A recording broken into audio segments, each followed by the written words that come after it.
Hey everybody, welcome back. Today we are going to look at Chapter 7 in your macroeconomics textbook, your OpenStax text, talking about economic growth. And, that's not even the right page, economic growth. What we're going to talk about in this chapter is just a little bit of the history of economic growth, what we mean when we talk about economic growth, and what some of the drivers are, and why we care. And the basic idea is how we can see economies, countries, and people over time get wealthier, healthier, and more productive, and how those things are intertwined. And the goal of this chapter is to sort of lay the groundwork for why we value macroeconomics and why we study macroeconomics. And it's because of this idea that there's a link between economic growth and improving our well-being. This is a pretty short chapter, a little bit of terminology in here, but not too much, so it should be pretty chill, pretty easygoing chapter. Not a lot of big concepts. We'll be talking about inventions and innovation. We'll be talking about technology. We'll also be talking about capital and labor as drivers of economic growth. We'll also look at how technology, the rule of law, and other developments, both social developments, political developments, and economic developments, have led to economic growth over time. And then we'll talk a little bit about why countries might have different levels of economic growth and about convergence, countries catching up with each other, economies catching up, low-income economies catching up with high-income economies, that kind of thing. So let's get after it without any delay. Grab your slides, grab your notes, and let's get started. Okay, so here we are in Chapter 7 of the macroeconomics textbook, and we're going to start out by looking at economic growth in general. We'll talk about how economic growth is relatively recent in terms of all of human history. Economic growth and development is a pretty recent phenomenon. We'll talk about labor productivity and the role it plays in economic growth. And then we'll talk about the other components of economic growth beyond just labor. And then at the end, we'll talk about the differences in economic growth between different economies and different countries, and convergence, the idea that they can eventually all kind of get to the same level, and that all countries would have sort of similar levels of economic growth and levels of wealth, health, and productivity.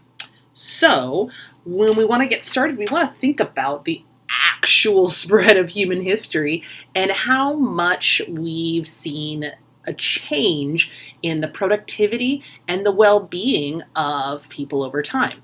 And we can look at this both over time and between countries in the current period. One way we can measure the productivity, the health, the wealth, and the well-being of people is by looking at the average calories taken in per capita.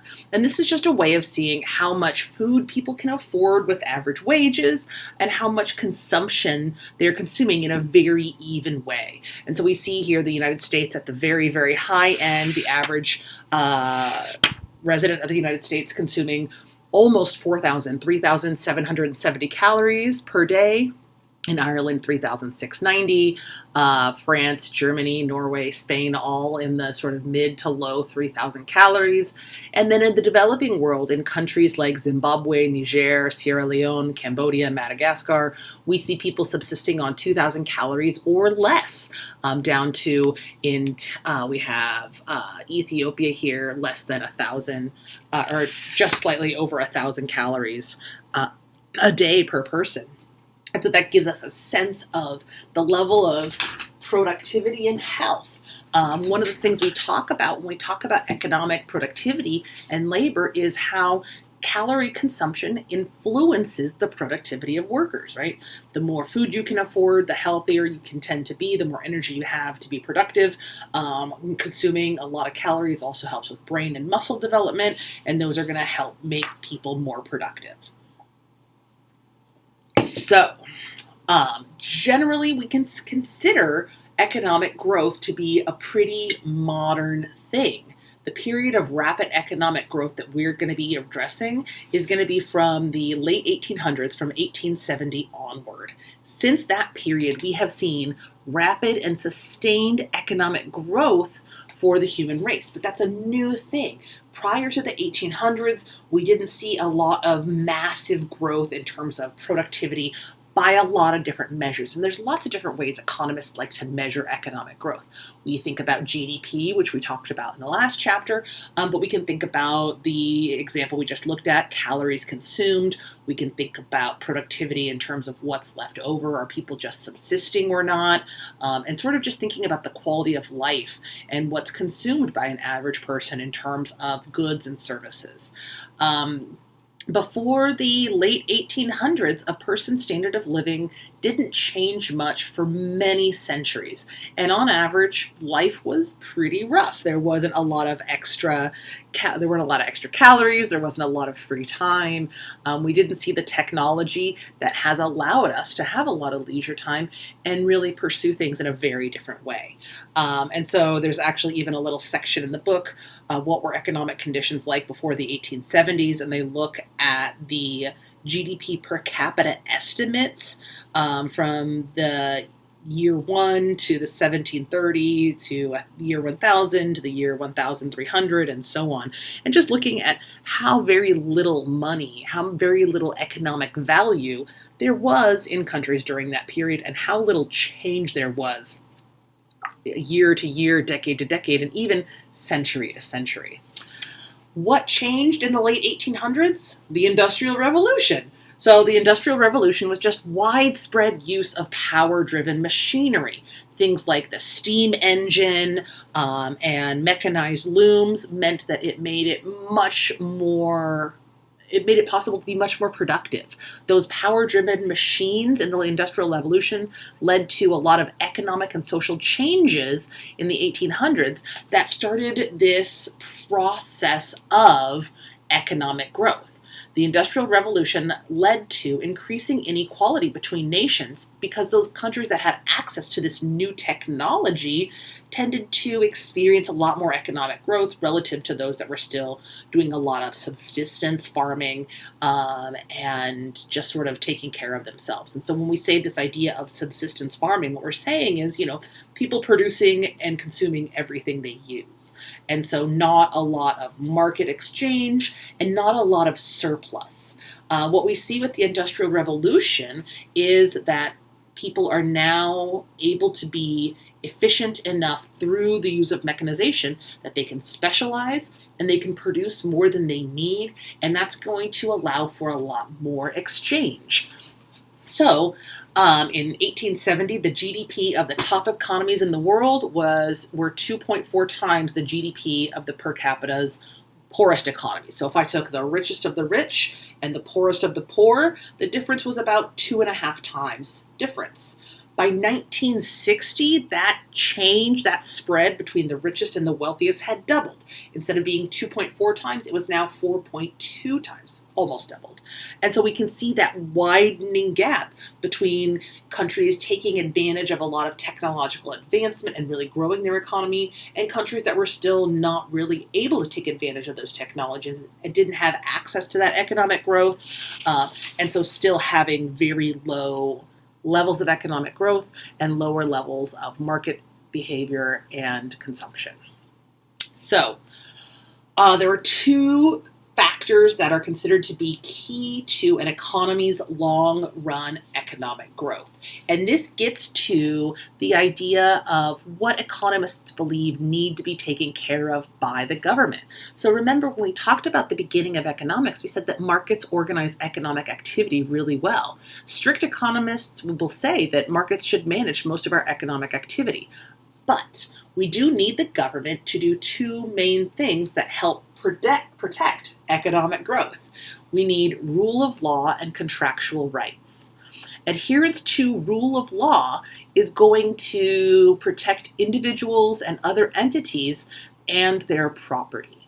Laws have to be clear, public, fair, enforced, and applicable to all members of society, and then enacting those laws and protecting the rights of individuals and other entities and their property is going to make it easier for economic growth to continue. So think about it this way. If we lived in a Hobbesian state of nature, if you're a philosophy fan, so you live in a place without any rule of law, what would be the incentive to save, So think about a good zombie movie or a good post-apocalyptic movie or a story where there's not a good rule of law. And so people have to defend themselves, defend their property. They kind of have to carry everything on themselves. And then contrast that with the way we live today, where we do have property rights that are pretty well established, a pretty good rule of law. That means that I know my car parked outside is probably still going to be there when I go and get it tonight.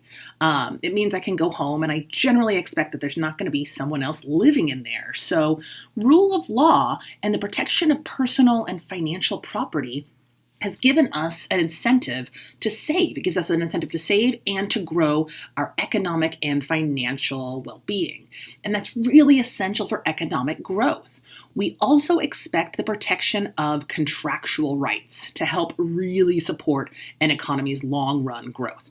So this means if we enter into an agreement, we tend to see that that agreement is supported and enforced by the rule of law and by some adjudicating body, so a judge or a court or something like that. This means that there's a legal system that enforces contracts and punishes people who don't follow the contract. And so that means it's going to be easier to do business on a longer term basis. So think about a contract you might have engaged in lately. Think about taking out student loans, or even the contract we have, right? You and I assume you're going to pay for the class and that I'm going to show up and teach it every day and keep providing you with materials and give you a fair grade. And if that wasn't guaranteed, it would be dramatically different. It would dramatically alter the outcome and make school less reliable, less of a safe investment. And that's when we think about the rule of law and contractual rights. Those are the things that are sort of things we take for granted. But without them, it's really hard to plan for the future and grow. And what we're going to talk about all semester long is the ways in which we can grow the economy. And they're going to tend to require things like saving, borrowing, and planning for the future. And so we need those guarantees, those contractual rights, the rule of law, in order to engage in growth. Okay, so when we think about sustained long-term economic growth, it's going to tend to come from increases in productivity, and productivity can be increased in a couple of different ways. We can talk about labor productivity, which is when workers become more productive. And so we're going to be talking about labor productivity. What we're talking about is the value of what's produced per worker per hour worked. When we look at the labor market, we might talk about the value of their labor, marginal product of labor. But think about going to work for an hour. How much can you produce in that hour? And then how much is that worth on the market? That's how we measure labor productivity. So how valuable is a worker who can produce a given amount of output in a given amount of time? That's how productive their labor is. And if I have to make everything myself and grow my own food and make all my own clothes, I'm not going to be as productive in an hour as I would be if I used a machine to make all my clothes. Or if one person focused on specializing in growing a single crop and then selling it to me. And so what we see is the technological advancement and other things have increased worker productivity and labor productivity over time. So we think about the different mechanisms that have increased worker productivity and break them down into three general categories.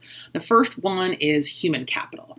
And human capital is anything that makes a person more productive. We're going to tend to think of this as education and experience, but it can also be skills or expertise or anything that the average worker possesses. So when you've worked at someplace for a long time and you're really good at working there, that's human capital relative to somebody new who's just showing up and having to be trained. They have less human capital, and this is the reason a lot of people go to school. It's to grow their human capital. The idea is you come out of school with an associate's degree or a bachelor's degree or something like that, and then your labor is worth more on the market, and you get paid a higher wage because of your human capital, right? Because of your skills and education. Another source of labor productivity is technological change. And technological change is the combination of invention and innovation. and changes in the knowledge and advances in knowledge that are used in new products and services. And one way to think about the difference between human capital and technological change is that human capital makes a single worker more productive, while technological change makes everything more productive, all workers, everything. So that's the difference between you taking a computer class and the existence of computers. Taking a computer lab class makes you a more productive worker, but computers existing makes all of us more productive. It's easier to learn, it's easier to get access to data, and it's easier to communicate. And so that's technological change, right? It's an advancement in knowledge that creates new products, new services, and increases the productivity of everybody, everywhere. The third thing we want to think about is called economies of scale. And this idea is the idea that if we scale up production, we can make our firm, our industry, our productivity bigger. We can lower costs. And my favorite example of economies of scale is if I asked you to make a button. If I asked you to make a button, you could probably make one. Maybe make it with clay or carve it out of plastic or wood or something or stone. But it would take time, right? Especially if you wanted to be relatively attractive. You want to make it smooth. All of that takes a lot of time to make a button as an individual person. But you know what you could do if you had a machine? You could make hundreds of thousands of buttons an hour, right? If you had the right machinery, a couple of people could make many, many, many buttons at a very low cost with a high level of productivity. And that's what economies of scale is. Now, it's not true for all goods and services. Some things you can't scale up like that much, but a lot of goods and services you can. Mostly goods that you can lower the cost by producing them in a large scale. Producing a lot of them is going to be situations where there's machinery or specialization. And so economies of scale were really important for increasing worker productivity and for economic growth, as we saw the advent of machines, things like the steam engine and other equipment that helped workers take advantage of economies of scale, making productivity a bigger scale at a lower cost, which meant we could produce more with factories and machines than we could individually as households and individual actors. And that's where a lot of economic growth comes from, and it has come from since the 1800s. So when we think about the source of economic growth, we need to start to talk about some of our very important macroeconomic terminology. Production function is the term we're going to use to talk about turning inputs into outputs. And so a firm can turn inputs like labor, land, and capital, machinery basically, and raw materials, and turn them into output goods and services. So when you think about one of the very first models we learned about, right, the circular flow diagram, firms take households' labor and turn it into goods and services for the goods and services market, right? An auto manufacturer is going to take raw material like plastic and metal and rubber and computer hard drives and turn them into a car. And that's a production function. On the micro level, the production function describes an individual firm, maybe even an industry's productivity. But in macroeconomics, we're not going to look at the individual level, not just a single company or an industry. We're going to look at the production function for the entire economy. We're going to aggregate together, add together all the firms and bring them together and add them all up, all the companies and industries in a given country. And so we're going to look at the aggregate production function. Where an economy uses all of its inputs, its human capital, its physical capital, its technology, to create all of its outputs, all added together and measured in GDP. So that's what we're going to do in the context of this class, is look at the aggregate production function, looking at the productivity of an entire country, either over time or by comparing it to other countries. And so that's where we can kind of think of it like this. So you've got inputs here like workforce, human capital, physical capital, and technology, and we use them to make the things of GDP, the components of GDP. So all of these elements, these inputs in our economy produce our total output. We could also think about it in terms of per capita. And we like to look at per capita GDP or per person productivity because lots of countries have different population levels, and the more people you have, the more productivity you're going to tend to have. So if we break it down to a per person or a per capita level, we're going to have an easier time of measuring the true difference in productivity between two countries of different sizes. So if we want to compare the United States to Japan, we have a much bigger country, a larger population. And so we want to divide our population. We want to divide our GDP by population and look at the per person measurement, and then we can get a better idea of the differences in our true productivity. So to do that, we look at human capital per person, physical capital per person, and technology per person.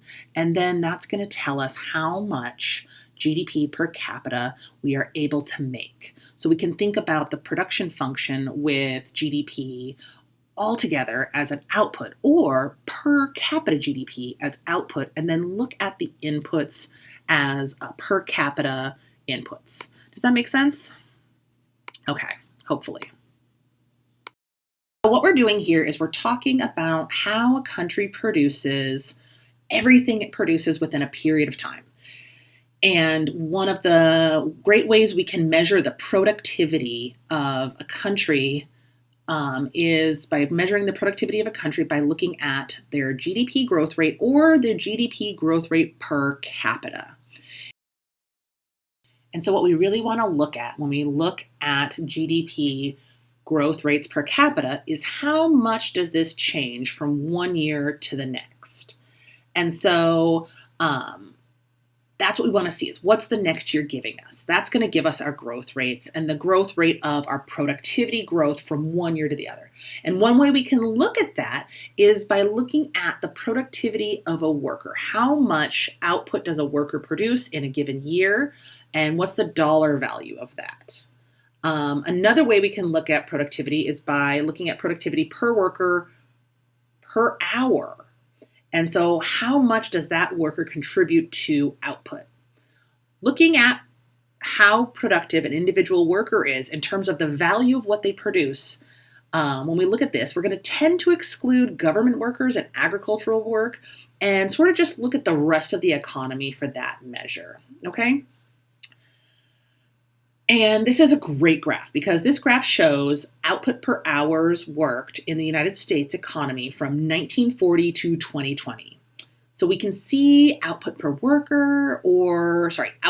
hour worked as a measure of that productivity. And we can see it going up over time. So here we have a value of 20 and then it's increasing, and this is an index. So that means that it's going to be balanced based on a base year or linked to a base period where it's at a value of 100 in that base period. And so we can see positive growth here, and positive growth is going to be anywhere where the value is above 100 in the later stages and below 100 at the early stages.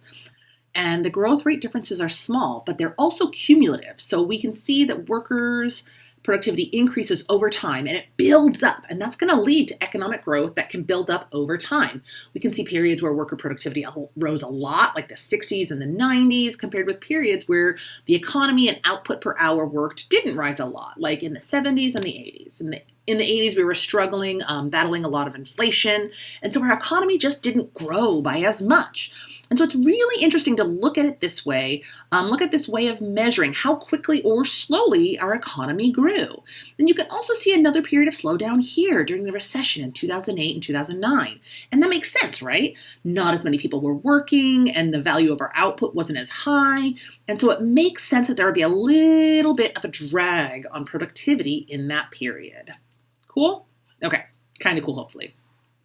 So another way we can look at productivity growth from the 1950s is we can group it over every 20 years, right? And so here we can see that worker productivity was very high from 1947 to 1973, and it declined into lower levels in the early 70s and the 80s and the 90s. But it rebounded from the 90s to the 2000s. And we've seen a little bit of a dip in the 2020s. And we can think about why we might be seeing these effects, right? We can think about what's going on in the economy during that period. We might attribute some of the growth here to the advent of personal computers and the development of the new economy. But it's going to be hard to really know what happened until we get a little bit further away so that we can look back and get really strong evidence on the time that's passed and the growth that we've seen in those years, right? That's one of the challenges with looking at historical data, especially in macroeconomics, is you need a little bit of perspective to get a really good sense of what's actually going on there. But overall, we tend to see growth rates still be positive. So even though the growth rate in the 70s and the 80s was lower than in the 50s and the 60s, we still had positive growth rates, just under 2%. So the economy was still growing at a positive rate, just not as fast as it had in previous decades. Okay? So the next thing we want to talk about is the power of sustained economic growth. And the idea here is that it's the same idea that we're talking about. It's the idea that economic growth is important because it is positively tied to an individual standard of living, to people's standard of living, and that small changes in growth rates have a cumulative effect on overall outcomes. So a small change in a growth rate sustained over years, over year after year, is going to have a cumulative effect because it's going to build up on itself and really improve the standard of living for people in a given country. So if we want to calculate what GDP would be with a given growth rate, looking into the future, what we're going to have to do is look at an exponential function. And what we mean here is that we've got a given growth rate, and we need to know what the growth rate is going to do, not just next year, but for the next 5 years, 10 years, 50 years, maybe even 100 years. So what we would do to calculate GDP with a given growth rate would be to take the GDP at a starting date and then multiply it by 1 plus the growth rate. And then raise it to the number of years. So if we had a growth rate of 5%, it'd be 0.05. Or if we had a 1% growth rate, it'd be 0.01. And then we want to raise that, add it to 1, and then raise it to the number of years we expect to look at when we're trying to estimate it. And that'll give us a way of estimating the future GDP given a length of time in years and a given growth rate. So, for example, the value of, say, $100 in GDP per capita and 10 years is going to depend on whether the growth rate is 1%, and it could be adding an extra $10. If it's 3%, an extra $34. And if it's 5%, an extra $63. 8%, an extra $116. And so you can see how the different growth rates determine different new GDP values in 10 years. But when we compound that and change the growth rate over 25 or 50 years, not only do we see an increase in GDP over those longer periods of time horizon, but we see a bigger difference between the lower growth rates and the higher growth rates, right? So we go from being pretty close together to a spread in the 25 years, with the 8% growth rate being much higher than the 1% growth rate. And then in 50 years, a big difference. And that's because of that exponential nature of growth. If the growth rate is sustained, it's going to keep building on itself. And that's that compounding effect. It's that effect that's going to have a really big impact on GDP, on the economy. And that's really important. That's a really important idea.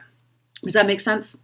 Let me know if it doesn't. Let me know if you'd like to see an example or do a numerical example with me. There's a numerical example in your textbook, and it's not the most important thing on the planet, but there is this idea of this compounding value that's a really, really very valuable economic concept. It affects growth rates, but it also affects things like borrowing and lending, which is really important to the average individual.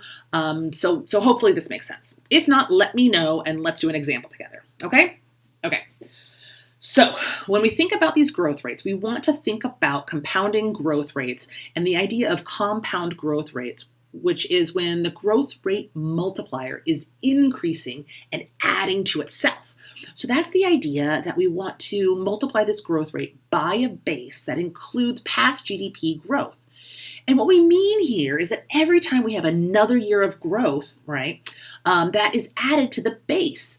And then the growth rate is added on top of that. So if we go back to this example here, we've got the first year, the first decade of GDP growth, we're going to see GDP per capita increase by $10.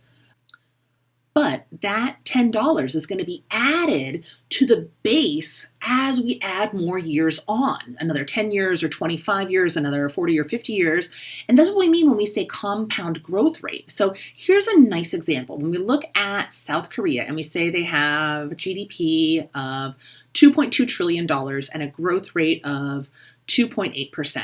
So you can go back and say, okay, I want to know what's going on in 5 years. So what you would take is the $2.2 trillion times, okay, I don't want to blame the slides, but those slides had an error on them. And so I thought it'd be way better to come and do the numeric example that I promised you right now together. So in the slides and in the book, you see a couple of different examples. Depending on whether you're looking at the ebook, looking at the slides, looking at a physical copy of the book, you're going to have a little bit of variation because what they're doing is they're using current South Korean GDP. And so as it changes, they update the example, which is awesome, but the slides are not updated online. So I'm going to do it here with you. So we start out with a GDP of $2.2 trillion and a growth rate of 2.8%.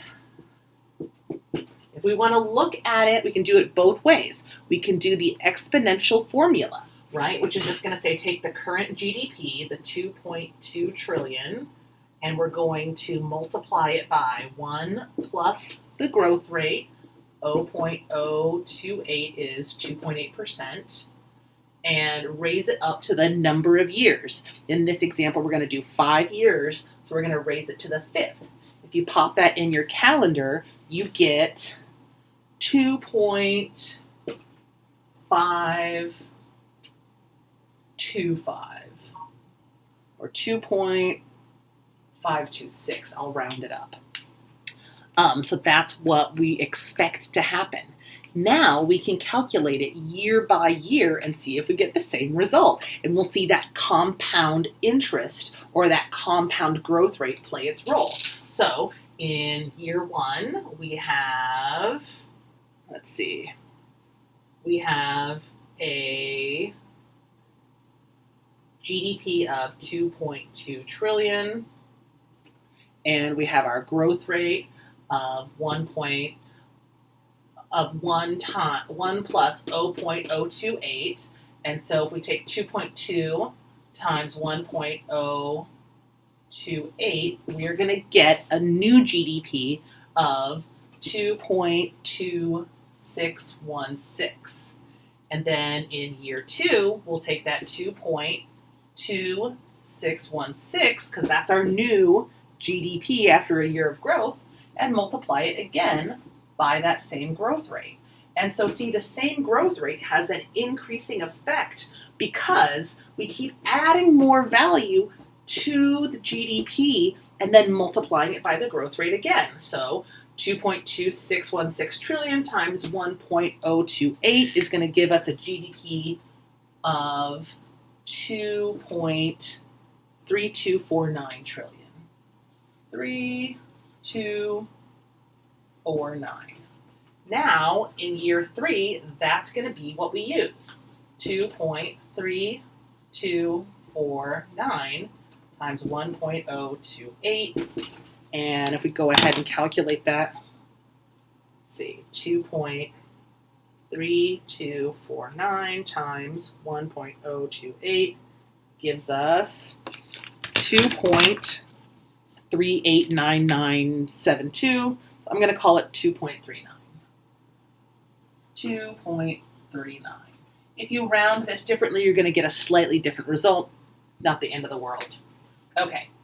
Year 4, we're going to take that previous period's GDP, 2.39, multiply it by our growth rate of 1 plus our growth rate of 0.028, and now 2.39 times 1.028 is going to give us a new GDP of 2.45692.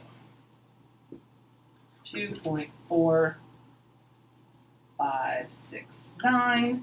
And then in year 5, we have our 2.4569, multiply it by 1.028 to get our 5th year GDP growth. 2.4569 times 1.028 gives us 2.526, we'll say. 5256932. But oh my gosh, look, it's the same. The 5th year growth is the same as the 5th year growth we calculated here. So what we're seeing is that growth rate is going to, there we go. That growth rate is going to continually add more GDP to the base. That's what we mean when we say compound. Right? It's compounding the effect of the growth, because not only is the growth rate increasing GDP, it's adding more GDP to the base to be grown by the growth rate. And so the growth perpetuates itself in that way. And so now we also have a nice numeric example of the formula and then a manual calculation. But you can see how if we wanted to do, say, 10 or 20 years, it's way easier to use the exponent than to add it up ourselves. Okay? Cool. Ready to go back to the slides that are now updated? Okay, cool. Here we go. Okay, and you can see it now in the updated and corrected slides, the exact same thing. Each year of growth, we see GDP grow by the growth rate, but the additional amount that's growing the GDP is added to the base, making the economy bigger, growing the economy, and that compound growth rate is going to increase the value of GDP. What are the components of physical growth? What are the components of economic growth? Now that we know what economic growth tends to look like, we want to talk about how we can grow it. It's one thing to say, okay, economic growth is happening, but how do we encourage it? We talked about rule of law. We talked about contracts and contractual enforcement. We also need to talk about other things besides what we, the machinery of it. And so when we think about machinery, equipment, infrastructure, that's all physical capital. Physical capital is stuff. It's the stuff we use to make more stuff. So when we think about what helps an economy grow, having more of that equipment, having more power plants, having more production, having more roads and railways and waterways to transport goods, the more of them we have, the more it's going to support our economic growth. We're also going to see economic growth be supported by the quality of our physical capital. So better equipment, better infrastructure, better roads, better plants, better productivity. We talked a little bit already about human capital. We see an increase in the quantity and quality of human capital. And then technology. Technology is going to help us put our inputs together to make better output, more output, higher quality output, things that didn't exist before. Think about the new products that exist that didn't exist 20 years ago. That's a product of all the new technology, and that helps spur economic growth. A great way to encourage economic growth is through what's called capital deepening. And capital deepening is just when society increases the level of either human capital or physical capital per person. As we increase physical capital, we're going to have more equipment, better equipment per person. That's going to increase their productivity. Think about getting access to a computer. If we have a classroom with no computers, adding one computer is going to allow us to look things up more quickly, access technology better. That's going to make us more productive. Human capital, the same thing. As we train workers, we give them better education, better training, more experience, they're going to tend to be more productive. So when we increase either the physical or human capital per worker, we're going to see our economy grow. And you can see evidence of this when you look at how much education has expanded. If you look at this graph, we've got the level of human capital deepening in the United States comparing the 1960s to the 2020s.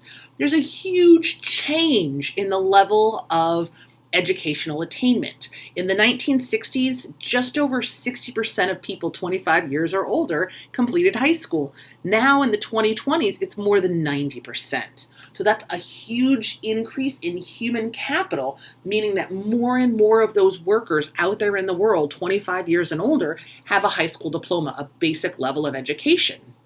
The same story is being told with college and higher education. It used to be in the 60s, only about 10% of people completed a bachelor's degree.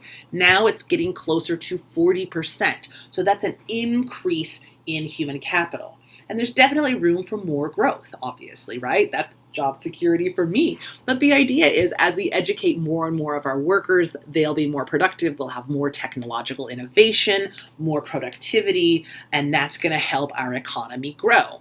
The same thing can be said for physical capital. So this isn't a percentage. This is looking at the real value of capital in terms of dollars per worker. And we see going from 1950 to 2019, there's been lots of increases, although there's been fluctuations, right? We see a little bit of a dip here in the 1980s and the 1970s. And we definitely see a leveling off in the last 10, 20 years in the early 2000s. There's a lot of reasons for that. We'll talk about it as we get a little bit further. There might be a diminishing marginal utility or a diminishing marginal productivity to that capital. But overall, we can see how having more equipment, more computers, more roads, more machinery per person is going to tend to make us more productive and help improve our economic growth. One way that economists can study economic growth is through growth accounting studies. And that's just a way for economists to try and determine which of these factors we're talking about has the most responsibility or the greatest contribution to economic growth. Generally, we tend to see that technology has contributed has the biggest contribution to U.S. economic growth. Human capital and physical capital are still vital to our economic growth, but they tend to explain half or less than half of our economic growth in the last 100 years or so. But all three factors are present and need to be present for an economy to grow. The other thing we need for an economy to grow is a healthy economic climate. And economists believe a lot of this comes from incentives. The idea that there's a benefit to engaging in capital deepening, human capital deepening, and productivity. So think about why a lot of people go to school. A lot of people go to school, finish school, get an education, get human capital, whether it's training or experience, because they expect higher wages. Those higher wages are an incentive for you to increase your productivity that tends to benefit the world economy overall. And we tend to see markets do a pretty good job of rewarding innovation, rewarding capital deepening, and rewarding technological growth. When it doesn't, we have the government present to step in and try to encourage investment in technology and capital deepening. So we see things like the subsidization of education, right? Public school for K through 12 and heavily subsidized state schools in the community college system are a great way to encourage education and human capital deepening. We see the government play a role in trying to encourage savings and investment in order to try and get firms to invest in new levels of physical capital. We see the government provide a lot of our infrastructure. Think about how much easier it is to go to school, get a job, or start a business now that we have roads. Imagine a world without roads just out there readily available. How much harder would it be to work? We also see the government play a huge role in scientific research, whether it's through subsidizing scientific research or protecting intellectual property rights with things like patents and copyrights. And then the last thing is special economic zones. And you could think about this as kind of like being a duty-free shop for a country where there might be areas where there's a lot of exchange, like a port, and the government might not tax trade and other kinds of exchange to try and encourage more economic development and more economic exchange, which is going to help that economy grow. The next thing we want to talk about is convergence. Convergence is just the idea that over time, high income, middle income, and low income countries are going to converge at that high income rate. And that's evidenced by the different growth rates we see between low, middle, and high income countries. So if we divide all the countries in the world into three groups, high income countries, middle income countries, and low income countries, what we see is that overall, the wealthiest countries have lower growth rates than the middle and lower income countries. And we have a lot of reasons why we might see that, but that tends to encourage economists to believe that over time, we're all going to meet at the top of the economic development sort of chart, right? We're going to all end up as high income countries over time. There's a lot of reasons why we might see that. One of the big ideas is that low-income countries might have an advantage over higher-income countries. One of those things is this idea of diminishing marginal returns to capital deepening. So if we imagine two classrooms, one classroom has 50 students and one computer, and one classroom has 50 students and 50 computers. Which classroom is going to be made more productive by adding additional physical capital? If we add 10 computers to the one computer classroom, that's going to help them a lot. Adding 10 computers to the 50 computer classroom, though, is not going to be as helpful. And so that is going to show us a diminishing marginal return. As we add more capital to an already capital deep situation, it's going to be less productive. The other thing is that low-income countries can observe the experience of higher-income countries and import the technology of higher-income countries in order to make themselves more productive. Is convergence inevitable? Not necessarily. We might see that the diminishing marginal returns over time aren't as effective as possible, and adapting new technology is not necessarily going to guarantee success for developing countries. Low-income countries may be able to adapt new technology, but they're going to need the economic infrastructure, the political infrastructure, the protection of property rights in order to truly grow. Here we can see a great graph that kind of shows you the effect of increasing capital and then increasing the output per capita. And as we add more capital, we're going to see output go up, but we're going to see it go up less and less over time. That's that diminishing marginal utility. We also see how higher levels of technology give us higher levels of growth as we increase our technology. And so here you see, it's the capital, it's the physical and human capital, it's the technology, and they're all essential for economic growth. So is convergence going to happen? Maybe, maybe not. I think it's probably going to happen, but it's going to tend to take time. High-income countries might be growing at a low rate, but they're still growing pretty fast and growing pretty well. They have a lot more GDP already, so that slow growth rate is going to increase a little bit over time, whereas a poor country starting with a very low GDP, that high growth rate is going to help, but it's still going to take them a long time to increase in growth. And there's a great example here on the chart if you want to take a look at it. High-income countries have been building up their advantage for decades, so they have a lot of advantage. And some argue the playing field is not fair in the global economy because high-income countries tend to set the rules for trade and development. So we'll have to wait and see how long it takes for countries to converge. Okay, that's it. That's economic growth. Hopefully it was helpful and enlightened you on some of the things you've seen in the larger world. Hopefully it clarified things and gave you some great new economic terminology to use. Take a look at any of the terms you have any questions about. Let me know what questions you have. And if you're interested, like I said, this book came out in the 90s, so it's very old, but it's a really interesting way to look. Here's Great Britain, a family in 1994, and all the things they own in their house. Here's a German family. It's an interesting way to kind of compare the different cultures and the different countries and the sort of standard of living changes that we expect to see with differences in economic growth. There's a family in Vietnam in 1993.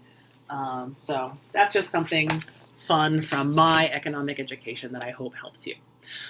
All right, let me know what questions you have about economic growth and about this chapter. Take a look at all the materials on Canvas, and I'll see you next time. Take care.